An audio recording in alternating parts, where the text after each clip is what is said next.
Goldman Sachs shares trading to the upside today. That comes after they kicked off Q1 earnings with better than expected profits, rising 28% compared to last year. To break down how banks are faring during this earnings season, we have Brennan, Hawken, UBS Senior Equity Research Analyst, joining us. Brennan, thanks so much for being here. I do want to start on that Goldman push to the upside. What would you say is the single biggest contributing factor to their success, given the challenges that we know we've had throughout the past year here?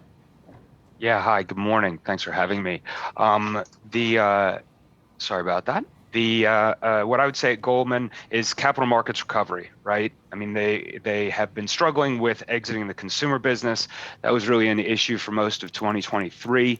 That's largely behind. They just finished selling GreenSky, which was the last real transaction that needed to happen.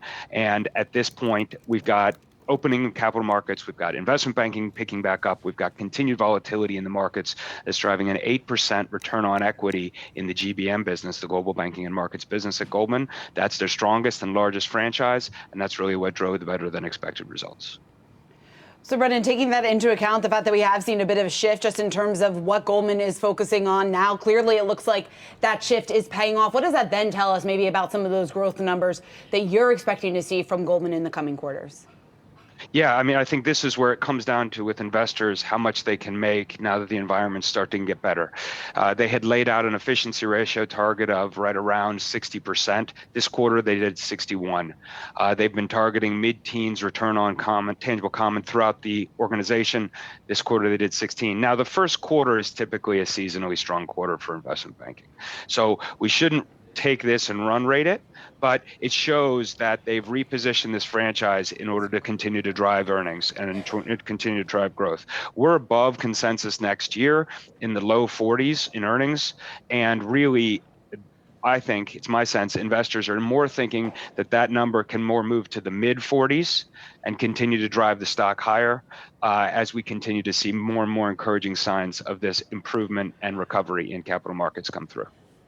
Brennan, when we talk about the fact that maybe the Fed is going to stay on the sidelines for longer than initially anticipated, we got another strong retail sales printout this morning. Obviously, the recent inflation prints that we've gotten pointing to the fact that consumer prices remain more elevated than maybe initially anticipated. What does that mean then for a name like Goldman?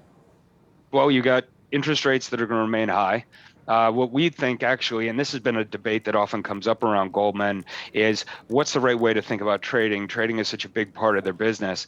To me, the constant debate and consideration around when's the Fed going to move? When does inflation ease? What does that mean to the rate market? All that just adds more volatility to the markets.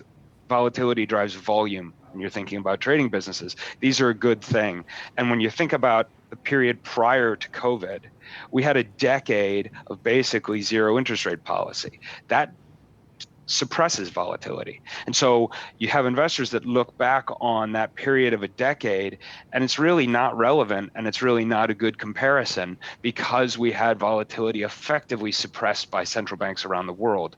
Now we're in a period where central banks are diverging. They're not completely sure about how to deal with this inflation and whether or not they really have it under control. The strength of the economy has been really robust. And so you have elevated volatility, strong economic outlook, and really continuing to strengthen economic outlook. All of those are really, really positive for investment banks. And now you have Goldman with a far more clean, far more focused strategy. Really, to me, it's a very clear winner in this environment. And it's been an okay stock. It hasn't been a great stock. I think actually moving forward, Goldman makes a ton of sense from here.